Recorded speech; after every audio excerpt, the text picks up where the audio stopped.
जय हिंद दोस्तों, कैसे हैं आप सभी प्यारे भक्तों को जय जय श्री राम। दोस्तों, इस टाइम मैं आया हूं जगत के पालनहार प्रभु श्री राम जी की नगरी अयोध्या। आज के इस खास और इन्फॉर्मेटिव वीडियो में मैं आपको अयोध्या दर्शन कराने के साथ साथ अयोध्या की संपूर्ण जानकारी भी शेयर करूंगा। तो अगर आप भी प्रभु श्री राम जी के दर्शन करने पावन धाम अयोध्या आने की प्लानिंग कर रहे हैं तो ये वीडियो आपकी बहुत हेल्प करेगा।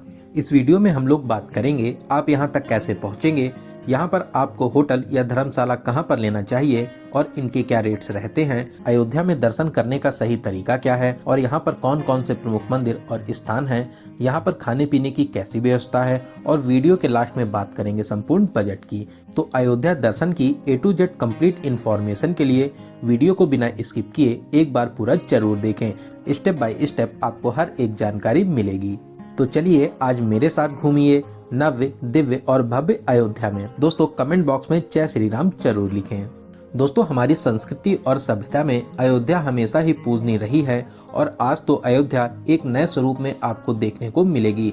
लगभग 550 वर्षों के इंतजार के बाद में प्रभु श्री राम जी का भव्य और दिव्य मंदिर बन चुका है। देश ही नहीं विदेशों से भी लाखों भक्त प्रभु श्री राम जी के दर्शन करने अयोध्या आ रहे हैं। इस टाइम अयोध्या को नई दुल्हन की तरह सजाया गया है। यहाँ के दिव्य नज़ारे और भव्य स्वरूप आपको भक्ति में सराबोर कर देंगे। तो फिर चलिए एकदम शुरू से शुरू करते हैं और जानते हैं कि आप अयोध्या तक कैसे पहुंचेंगे। सबसे पहले बात करते हैं ट्रेन की। यहाँ तक आने के लिए ये एक सबसे सस्ता और अच्छा तरीका रहता है। अयोध्या में 2 प्रमुख स्टेशन हैं, अयोध्या कैंट और अयोध्या धाम रेलवे स्टेशन। दोस्तों, अयोध्या धाम हाईटेक रेलवे स्टेशन है जो अभी अभी अपने भव्य और विशाल स्वरूप में बना है, जिसे राम मंदिर की थीम पर ही बनाया गया है, जो राम मंदिर से मात्र 1 किलोमीटर की दूरी पर स्थित है। यहाँ तक आपको हर प्रमुख स्टेशन से डायरेक्ट ट्रेन मिल जाती हैं। वहीं बहुत सी ट्रेनें अयोध्या कैंट तक ही आती हैं। अयोध्या कैंट रेलवे स्टेशन यहाँ से 10 किलोमीटर की दूरी पर स्थित है।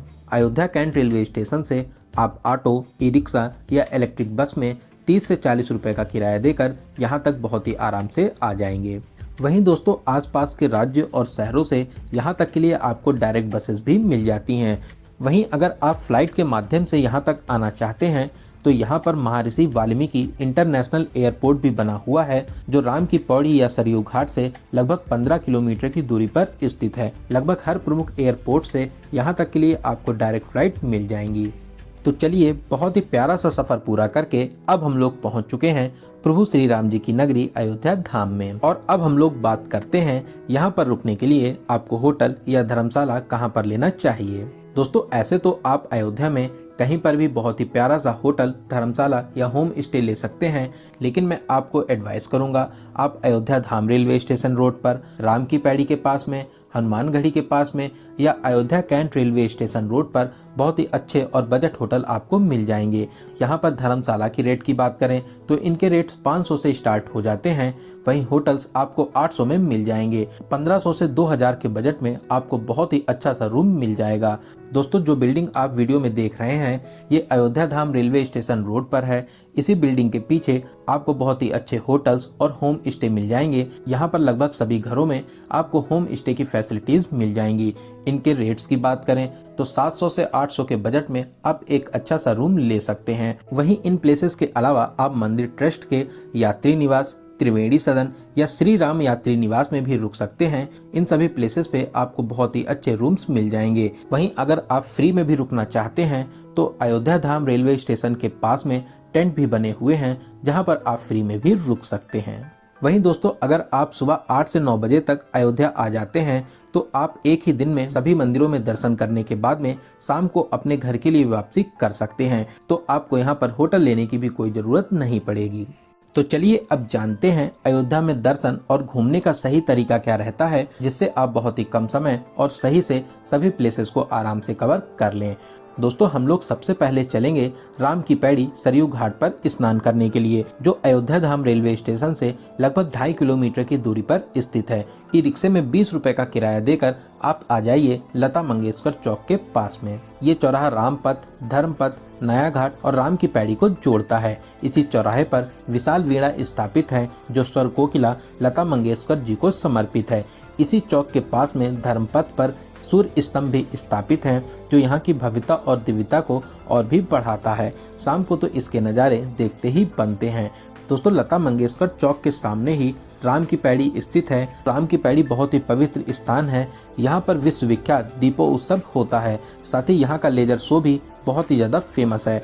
आप आराम से यहाँ पर स्नान कर सकते हैं। वहीं इसके सामने ही लक्ष्मण घाट भी बना हुआ है, जहाँ पर आप सरयू जी में स्नान करना चाहें तो वहाँ पर भी स्नान कर सकते हैं। इसके अलावा यहाँ से कुछ ही दूरी पर नया घाट भी बना हुआ है। बहुत से लोग नए घाट पर भी स्नान करते हैं। वहीं आप सरयू जी में नौका विहार का भी आनंद ले सकते हैं।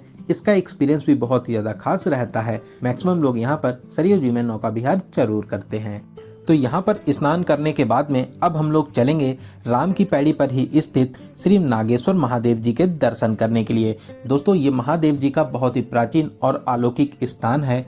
ऐसी मान्यता है, सरयू जी में स्नान करने के बाद में यहाँ पर दर्शन करने से आपकी सभी मनोकामनाएं पूरी होती हैं। बहुत ही प्यारा और भव्य मंदिर बना हुआ है। आप यहाँ पर दर्शन करने जरूर आइए।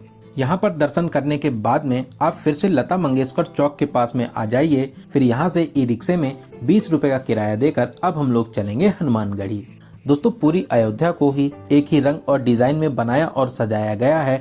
सच में इसकी भव्यता देखते ही बनती है। वहीं रात में तो इसकी सुंदरता में चार चांद लग जाते हैं। यहाँ पर लाइट्स में हर दिन आपको दिवाली ही लगेगी। दोस्तों, वीडियो में आप इसकी सुंदरता देख ही सकते हैं, कितनी प्यारी प्यारी लाइट से पूरी अयोध्या को सजाया गया है। तो चलिए, अब हम लोग आ चुके हैं अयोध्या के सेनापति हनुमान जी की शरण में हनुमानगढ़ी। दोस्तों, ऐसी मान्यता है, प्रभु श्री राम जी के दर्शन करने से पहले आपको हनुमान जी के दर्शन करने चाहिए, तभी आपकी ये पावन यात्रा सफल मानी जाती है। मंदिर के बाहर ही बहुत सी प्रसाद और फूल माला की दुकानें हैं। यहाँ पर आप प्रसाद लेकर अपने जूता चप्पल और सारा सामान रख सकते हैं। फिर आप 76 सीढ़ियाँ चढ़कर मुख्य मंदिर में आ जाएंगे। यहाँ पर आप हनुमान जी के दर्शन कर आशीर्वाद प्राप्त कर सकते हैं। दोस्तों, ये हनुमान जी का बहुत ही अलौकिक और दिव्य मंदिर है। यहाँ पर दर्शन करने से आपकी सभी मनोकामनाएं पूरी होती हैं। फिर यहाँ पर दर्शन करने के बाद में आप पीछे के मार्ग से मंदिर के बाहर आ जाएंगे। दोस्तों, हनुमानगढ़ी में हनुमान जी के दर्शन करने के बाद में अब हम लोग चलेंगे यहाँ के राजा प्रभु श्री राम जी के दर्शन करने, जो अपने भव्य और नए मंदिर में बहुत ही अद्भुत शैली में विराजमान हैं। सामने आप जो रास्ता देख रहे हैं, ये रास्ता दशरथ महल होते हुए राम मंदिर तक जाता है। वहीं आप अगर चाहें तो फिर से राम पथ पर आकर राम मंदिर के मुख्य द्वार से, जिसे सिंह द्वार कहते हैं, इससे भी एंट्री कर सकते हैं। लेकिन दशरथ महल वाला रास्ता कम दूरी का है, तो अब हम लोग इसी रास्ते से दशरथ महल फिर अमावा राम मंदिर होते हुए राम मंदिर जन्मभूमि एंट्री पॉइंट पर पहुंच जाएंगे। तो चलिए दोस्तों, अब हम लोग जानते हैं आप यहाँ पर दर्शन कैसे करेंगे और यहाँ पर आपको क्या क्या फैसिलिटीज मिलती हैं। दोस्तों, आप चाहे सिंह द्वार से एंट्री करें या अमावा राम मंदिर के पास से, अगर आपके पास में बैग, मोबाइल फ़ोन या कोई भी इलेक्ट्रिक सामान है या आप जूता चप्पल पहने हैं, तो फिर आप नॉर्मल लाइन में लगकर आगे बढ़ते हुए स्कैनिंग पॉइंट तक आ जाइए। यहाँ पर आपका सभी सामान स्कैन किया जाता है।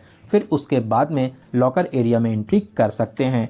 वहीं दोस्तों, अगर आपके पास में कोई भी सामान नहीं है, साथ ही साथ आप जूता चप्पल भी पहने नहीं हैं, तो आप फास्ट ट्रैक लेन में एंट्री कर सकते हैं। जो आप भगवा कलर की लाइन देख रहे हैं, यही फास्ट ट्रैक लेन है। आप इसमें एंट्री कर डायरेक्ट मंदिर में एंट्री कर सकते हैं। दोस्तों, आपको यहाँ पर बहुत ही वीआईपी और अच्छी फैसिलिटीज़ देखने को मिलेंगी। सभी फैसिलिटीज़ आपको फ्री में मिलती हैं। जगह जगह पर पीने के लिए पानी आपको मिल जाएगा। साथ ही साथ टॉयलेट्स की भी बहुत ही अच्छी व्यवस्था आपको यहाँ पर मिलती है। पूरे ही रास्ते रोड पर मैट्स बिछी हुई हैं। आपको चलने में जरा से भी प्रॉब्लम नहीं होगी। दोस्तों, सच में बहुत ही अच्छी व्यवस्था यहाँ पर की गई है। तो दोस्तों, हम लोग आ चुके थे लॉकर एरिया के पास में।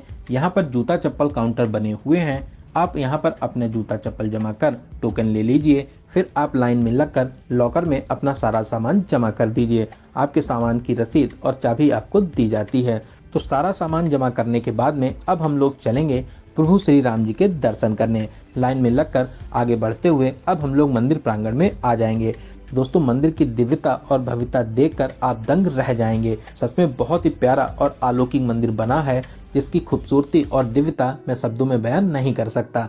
जैसे ही आप सीढ़ियां चढ़कर मुख्य मंदिर में प्रवेश करेंगे, दूर से ही आपको प्रभु श्री राम जी के दर्शन मिल जाएंगे। फिर आप आगे बढ़ते हुए गर्भगृह के पास में आकर प्रभु श्री राम जी के बहुत ही अलौकिक और दिव्य दर्शन को प्राप्त कर सकते हैं। यहाँ पर प्रभु श्री राम 5 वर्ष के स्वरूप में विराजमान हैं। रामलला की दिव्य मुस्कान और स्वरूप को देखकर आपके नेत्र भर आएंगे। दोस्तों सच में बहुत ही प्यारी और मधुर मुस्कान है, जिसको देखकर आपको बहुत ही शांति और सुकून मिलेगा। दर्शन करने के बाद में अब हम लोग मंदिर प्रांगण से बाहर आकर लॉकर से सारा सामान और जूता चप्पल लेने के बाद में अब हम लोग फिर से एकदम बाहर आ जाएंगे। दोस्तों अब भीड़ भाड़ एकदम नॉर्मल हो गई है, साथ ही साथ यहाँ पर व्यवस्थाएं इतनी ज़्यादा अच्छी हैं कि आपको एकदम भी भीड़ नहीं लगेगी। अगर आपके पास में कोई भी सामान नहीं है तो आप मान के चलिए कि 20 से 30 मिनट में दर्शन करने के बाद में वापस बाहर आ जाएंगे। जो भी आपको एक्स्ट्रा टाइम लगेगा वो आपको लॉकर में सामान जमा करने में लगेगा। वहीं आप अगर वीकेंड पर आते हैं या किसी फेस्टिवल के टाइम पर आते हैं तो यहाँ पर आपको भीड़ थोड़ी सी ज़्यादा देखने को मिलेगी। दोस्तों अगर आप शाम को यहाँ पर दर्शन करने आते हैं तो लाइट्स में तो यहाँ की खूबसूरती के क्या कहने, लाइट्स में इसकी खूबसूरती में 4 चांद लग जाते हैं। तो आप अगर चाहें तो शाम को भी यहाँ पर दर्शन कर सकते हैं। वहीं यहाँ पर दर्शन की टाइमिंग की बात करें तो अभी यहाँ पर सुबह 5:30 बजे से रात के 10 बजे तक दर्शन होते हैं। बीच में किसी भी टाइम दर्शन बंद नहीं रहते हैं। वहीं अगर कोई भी अपडेट्स आते हैं तो आपको कमेंट के माध्यम से सूचित किया जाएगा। तो यहाँ पर दर्शन करने के बाद में अब हम लोग चलेंगे दशरथ महल में दर्शन करने के लिए, जो हनुमानगढ़ी के साइड में स्थित है। दशरथ महल भी बहुत ही प्राचीन और दिव्य स्थान है। यहाँ पर आप पूरे राम दरबार के बहुत ही अद्भुत और अलौकिक दर्शन प्राप्त कर सकते हैं। दोस्तों आप यहाँ पर कुछ देर बैठकर राम धुन को जरूर गुनगुनाइए, यहाँ पर आपको बहुत ही ज्यादा अच्छा लगेगा। यहाँ पर दर्शन करने के बाद में अब हम लोग चलेंगे कनक भवन, जो यहाँ से लगभग 100 मीटर की दूरी पर स्थित है। दोस्तों कनक भवन की भव्यता देखते ही बनती है। स्वर्ण के समान बहुत ही प्यारा सा महल बना हुआ है। ये प्यारा सा महल माता सीता और राम जी का निजी महल था। इस प्यारे से भवन में प्रवेश कर आप विशाल प्रांगण में आ जाएंगे। सामने ही मुख्य मंदिर बना हुआ है, जहाँ पर माता सीता और प्रभु श्री राम जी के आप अद्भुत और अलौकिक दर्शन कर आशीर्वाद प्राप्त कर सकते हैं। आप यहाँ पर कुछ देर जरूर बैठिए, आपको यहाँ पर बैठकर बहुत ही ज़्यादा अच्छा लगेगा। साथ ही साथ शाम को लाइट्स में इसकी भव्यता में भी 4 चांद लग जाते हैं।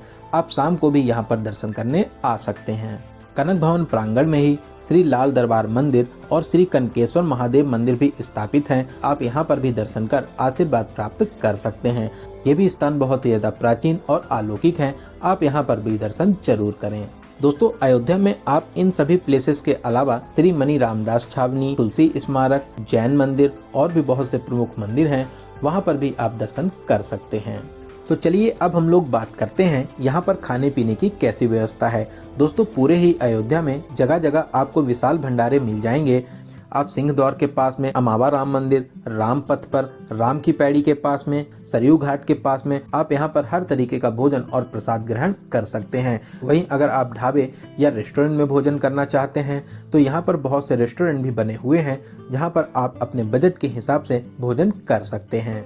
तो चलिए अब हम लोग बात करते हैं इस पावन यात्रा के लिए आपको कितने दिनों का प्लान करना चाहिए। दोस्तों अगर आप सुबह टाइम से यहाँ पर आ जाते हैं तो एक ही दिन में दर्शन करने के बाद में शाम को आराम से वापसी कर लेंगे। लेकिन मैं आपको एडवाइस करूंगा कि आप अयोध्या में कम से कम 1 नाइट का स्टे जरूर बनाइए, जिससे आप सभी प्रमुख मंदिर और स्थानों को बहुत ही अच्छे तरीके से कवर कर सकें। तो चलिए अब हम लोग बात करते हैं सबसे जरूरी क्वेश्चन बजट की। कितने बजट में आप इस पावन यात्रा को पूरा कर लेंगे। दोस्तों मैं मान के चलता हूं कि आप कम से कम 2 या 3 लोग तो यहाँ पर दर्शन करने आएंगे ही आएंगे। 2 या 3 लोगों में आपका बजट बहुत ही अच्छे तरीके से डिवाइड हो जाता है। अगर आप सुबह यहाँ पर टाइम से आ जाते हैं, पूरा दिन दर्शन करने के बाद में शाम को अपने घर के लिए वापसी कर लेते हैं, तो आप मान के चलिए कि 500 रुपये प्लस आपका ट्रेन टिकट पर पर्सन के बजट में बहुत ही अच्छे तरीके से इस पावन यात्रा को पूरा कर लेंगे। वहीं अगर आप 1 नाइट या 2 नाइट का यहाँ पर स्टे करते हैं तो आप मान के चलिए 1500 से 2000 प्लस ट्रेन टिकट पर पर्सन के बजट में बहुत ही आराम से इस पावन यात्रा को पूरा कर लेंगे। वहीं अगर आपके पास में बजट की कोई भी प्रॉब्लम नहीं है तो आप अपने बजट के हिसाब से इस पावन यात्रा को पूरा कर सकते हैं। तो दोस्तों यहाँ पर मैंने आपको अयोध्या दर्शन और यात्रा की हर एक छोटी बड़ी जानकारी को बहुत ही अच्छे और सही तरीके से देने की पूरी कोशिश की है। अगर आपके फिर भी कोई क्वेश्चन रह जाते हैं तो आप हमें कमेंट के माध्यम से पूछ सकते हैं। बहुत ही जल्दी आपको कमेंट का रिप्लाई दिया जाएगा। दोस्तों ये वीडियो आपको कैसा लगा और आप इस वीडियो को कहां से देख रहे हैं, कमेंट बॉक्स में जरूर बताइएगा। अगर आप अभी तक इस वीडियो में बने हुए हैं तो तो इसका मतलब आपको इसकी जानकारी जरूर अच्छी लगी होगी। अगर आपको ये जानकारी अच्छी लगी हो तो अपने एक लाइक से हमें मोटिवेट जरूर करें। साथ ही साथ इस इम्पोर्टेंट जानकारी को अपने फ्रेंड्स और रिलेटिव में जरूर से जरूर शेयर करें। अगर अभी तक आप अपने चैनल यात्रा मित्र से नहीं जुड़े हैं तो प्लीज़ चैनल को सब्सक्राइब कर हमसे जुड़ जाइए। साथ ही साथ बेल आइकन प्रेस करने के बाद में ऑल नोटिफिकेशन को जरूर क्लिक करें। तो चलिए दोस्तों, अब मिलते हैं किसी ऐसे ही इंफॉर्मेटिव वीडियो में। तब तक आप अपना और अपने परिवार का बहुत ज़्यादा ख्याल रखें। आपकी यात्रा सफल, सुगम और मंगलमय हो। जय हिंद, जय भारत, जय जय श्री राम।